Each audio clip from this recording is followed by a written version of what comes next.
Biografia de Zubel Kun, capítulo 16. Palavras ao vento. Belle leu as poderosas palavras em sua Bíblia. Haverá guerras e rumores de guerras. Quão certas eram aquelas palavras, ela pensou. Os lisos tinham uma palavra para o termo rumores. Palavras ao vento. Belle podia ver em primeira mão o quanto aquelas palavras haviam sido destrutivas, levadas pelo vento por ninguém em particular. Até os cristãos lisos que ficaram contentes por ter John e Belle de volta depois de 6 meses, pareciam paralisados pelos rumores de guerra. Certo dia, eles ouviram que alguns soldados em uniformes desconhecidos haviam sido vistos logo depois da vila. Muitos dos lisos, supondo que fossem soldados japoneses, fugiram para as montanhas, apenas para descobrir que, na verdade, eram soldados chineses vestidos com uniformes diferentes. Belle suspirou quando viu a reação das pessoas. Se elas pulassem assim a cada palavra ao vento, todos enlouqueceriam. Como John ficava muito tempo fora depois do retorno ao Aquiflet aconselhando o coronel Reise, além de visitar as igrejas periféricas, Belle decidiu que cabia a ela dar um exemplo de força cristã. Ela determinou que as coisas na igreja de Aquiflet deveriam continuar como de costume. As festas de Natal e da Páscoa seriam celebradas e a escola bíblica da estação das chuvas continuaria, embora fosse começar a partir de janeiro e não com o início da estação das chuvas. A mudança na data de início da escola bíblica permitiu a Belle embarcar em um novo projeto, uma escola bíblica para meninos adolescentes. Ela escreveu o currículo da escola e alguns hinos novos, que ela achava que atrairiam os jovens estudantes. Durante a escola bíblica, aviões de combate japoneses começaram a sobrevoar as montanhas da Terra dos Lisos. Os lisos, que nunca tinham visto aviões antes, ficaram intrigados com eles e se referiram aos aviões como 1000 tigres ronronando com asas que não batiam. Quando Belle lhe disse que na realidade havia pessoas dentro deles, eles começaram a chamá-los de casas voadoras. No dia em que a escola bíblica para adolescentes foi inaugurada, em 6 de março de 1943, novas informações surgiram por toda a comunidade. Os japoneses estavam a aproximadamente um dia de viagem e haviam destruído os barcos que transportavam os viajantes pelo rio Salween. Para Belle, os relatos eram apenas boatos, e ela se recusou a cancelar a escola. Apesar das palavras ao vento, 76 meninos chegaram à escola bíblica. Belle mal podia acreditar no número de garotos que apareceram, e o pensamento de supervisionar tantos meninos a exauria. E ela sabia o porquê. Aos 41 anos, ela ficou chocada ao descobrir que estava grávida e que teria um bebê no verão. Apesar da gravidez, com a ajuda de sua nova assistente, Eva, Belle se dedicou de todo o coração ao ensino dos meninos. Ela sabia que talvez fosse a última chance de eles receberem ensinamentos cristãos sólidos. Se os japoneses continuassem a avançar para o território dos lisos, muitos dos garotos provavelmente seriam capturados ou mortos nos combates que se seguiriam. A escola funcionou por um mês e, no final, muitos dos meninos haviam dedicado suas vidas a espalhar o evangelho por toda a terra dos lisos. Não importava o custo. Um desses meninos era Chili, um cristão solitário de uma área remota chamada Rota do Pagãos. Belle sentiu um interesse especial por ele e ficou animada ao ver o quão seriamente ele estudava. Chili não sabia ler nem escrever no começo da escola e ainda tinha um longo caminho a percorrer até o final. Vendo que Chili tinha um coração sincero, Belle o convidou a voltar em agosto, quando planejava realizar uma outra escola bíblica para os meninos. A primeira passou rapidamente e Belle ficou feliz quando uma enfermeira missionária de Tali concordou em vir ficar com ela em Aquiflet até o bebê nascer. Em 1º de agosto de 1943, Daniel Kun entrou no mundo. A cabeça dele era coberta de cabelos ruivos e a pele era branca de um tom perolado. Os lisos olhavam maravilhados para o recém-nascido. Eles nunca tinham visto um bebê assim. John e Belly também ficaram encantados com o bebê, embora Belly não pudesse deixar de imaginar o que o futuro lhe reservava. E ela desejava de todo o coração que tivesse alguma maneira de dizer a Catherine que ela tinha ganhado um irmãozinho. Agosto prosseguiu e uma nova escola bíblica para meninos começou. Para surpresa de Belly, no entanto, ela tinha certeza de que ele voltaria. Então ela descobriu a terrível verdade que havia acontecido com Chili. Ele havia voltado para casa na Rota dos Pagãos, como planejado no final da primeira escola, e começou a pregar o evangelho lá. A princípio, seus vizinhos apenas zombavam dele. Depois eles o espancaram, queimaram sua casa e o expulsaram para as montanhas, onde ele construiu um abrigo de galhos de pinheiro e começou a morar.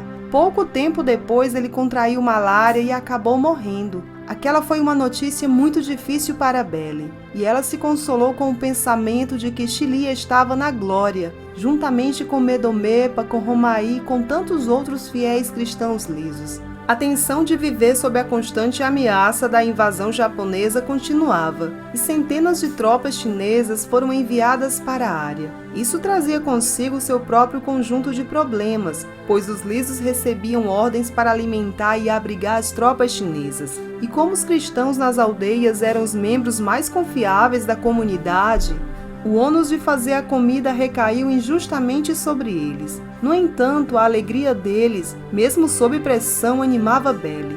Os chineses também interromperam grande parte da viagem na área. Os lisos agora precisavam de uma permissão especial para atravessar o rio Salween, o que tornava uma tarefa demorada levar todos para vários programas que estavam sendo realizados em Oak Flat.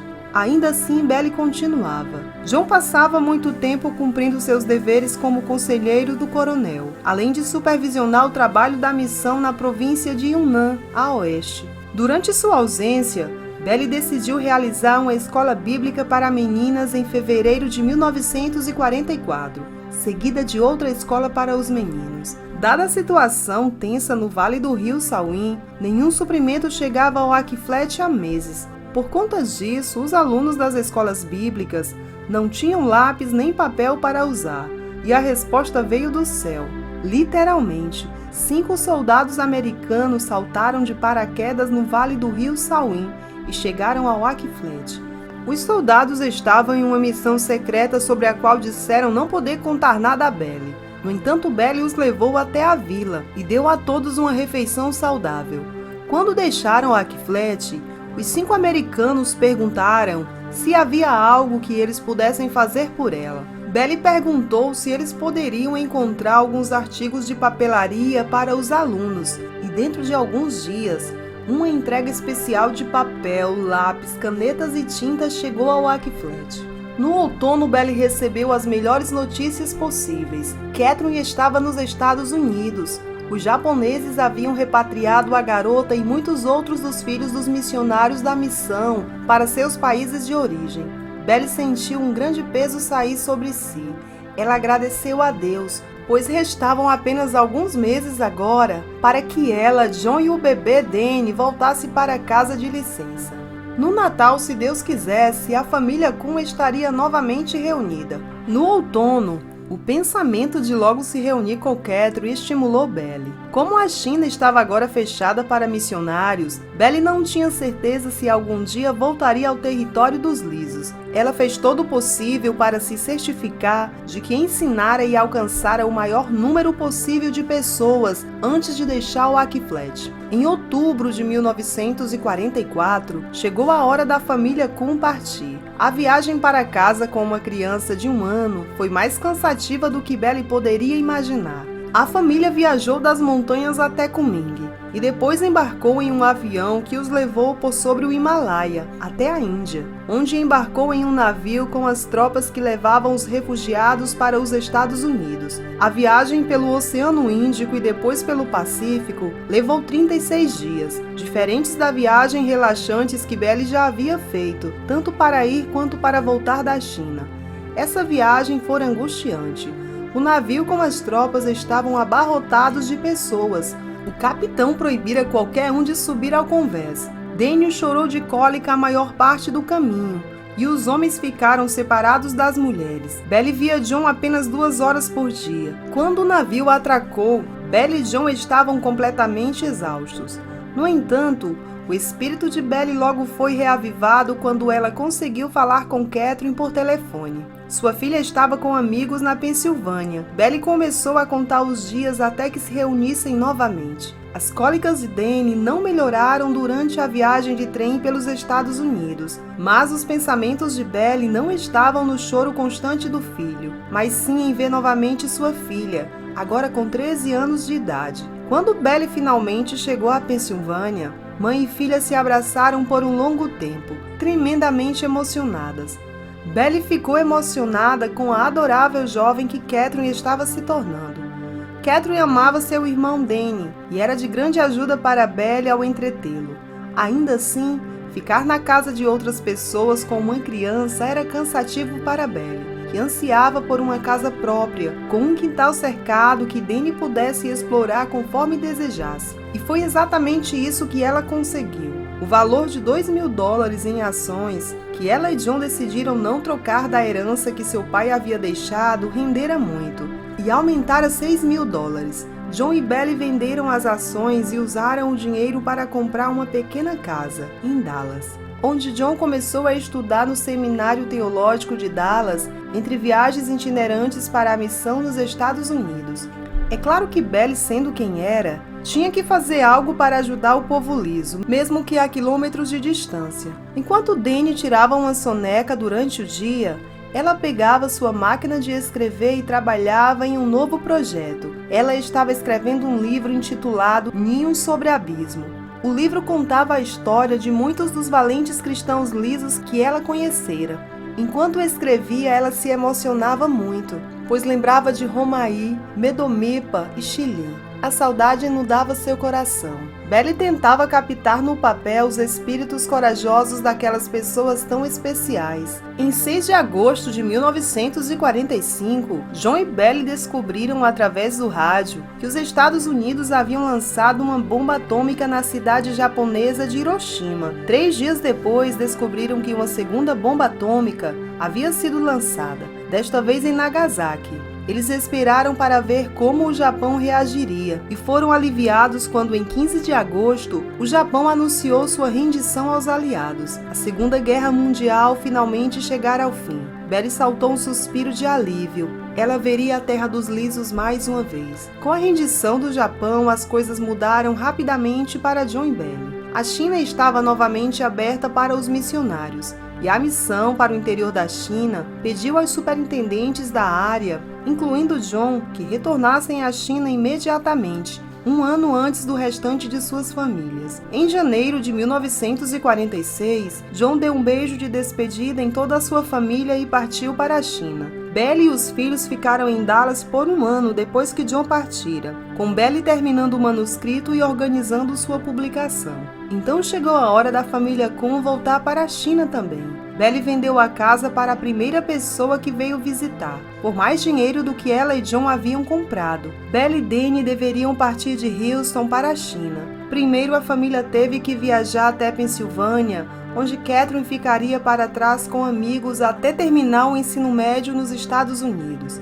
Belle odiava ter que se despedir de sua filha mais uma vez.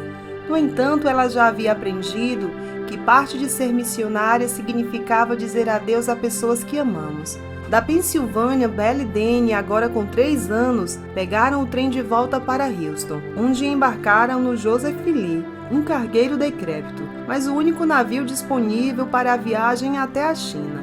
46 dias depois de partir de Houston, o Joseph Lee atracou em Xangai. Belle e Danny ficaram contentes em descer do navio e voltar à China. Em Xangai, John e Isobel se reuniram. John descreveu o caótico estado de coisas no campo. Em todos os lugares as pontes foram destruídas, as estradas desapareceram, aldeias inteiras foram queimadas, há ladrões por toda parte. E as pessoas geralmente estão vivendo em um estado de medo. Como as condições eram perigosas demais para Belle e Danny seguirem pela estrada, eles voariam para a província de Yunnan. Enquanto John e um amigo iriam para lá, em um caminhão carregado com seus pertences e muitos suprimentos para os lisos. A família Kuhn logo se reuniu em segurança novamente em Tali, onde Belly ficou encantada ao encontrar Eva. Ela estava matriculada em uma escola de enfermagem.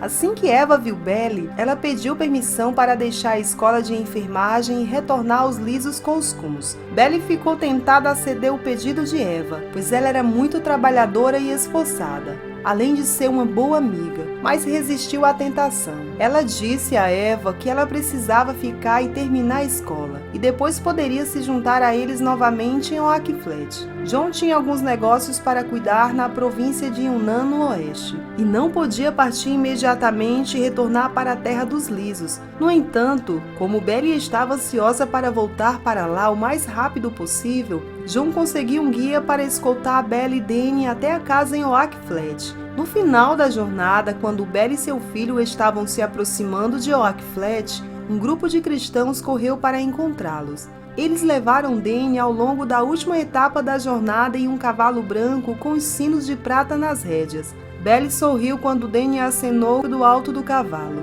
Ela sabia que ele certamente apreciaria sua nova casa. No domingo, 300 lisos de todo o vale vieram cumprimentar Belly e trazer seus presentes. Como o milho e os legumes estavam escassos por causa de uma longa seca, a maioria das pessoas lhe deu ovos. Ela receberia mais de 100 no total. Terminada a recepção oficial, Belly voltou imediatamente ao trabalho. John finalmente voltou para Oakflat e juntos, ele e Belly dirigiram a maior escola bíblica da estação chuvosa de todos os tempos. Durante a escola bíblica, Belly foi capaz de demonstrar algumas novas maneiras de evangelizar as crianças que ela havia aprendido enquanto estava de licença. A escola bíblica foi um enorme sucesso.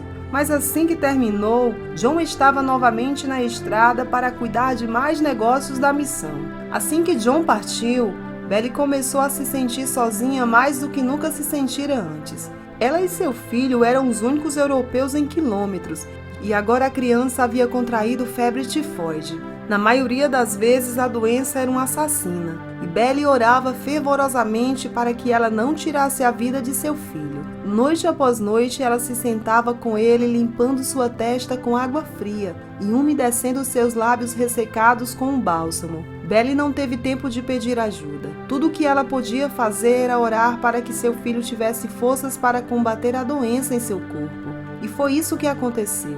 Lentamente, depois de muitos dias, a condição do seu filho começou a melhorar. O filho de Zobel ainda não havia se recuperado completamente quando ela teve de lidar com outra crise sozinha.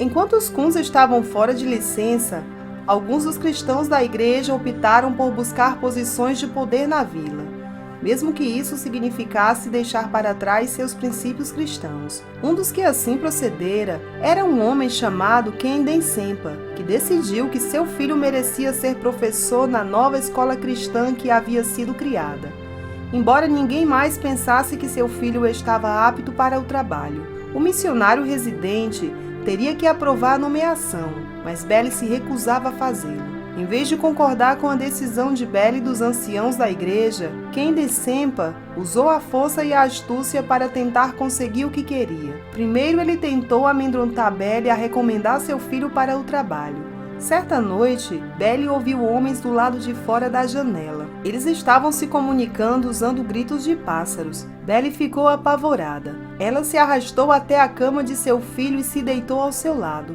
Ela abraçou a criança e orou para que os homens não tocassem neles. A noite passou sem serem feridos. No dia seguinte, Ken Densempa tentou uma nova tática. Ele convenceu o magistrado local a deter 2 prisioneiros na cozinha de Belly. Os prisioneiros foram amarrados no batente da porta, e foi dito a Belly que se eles desaparecessem da cozinha, ela seria acusada de interferir no curso da justiça. Justiça!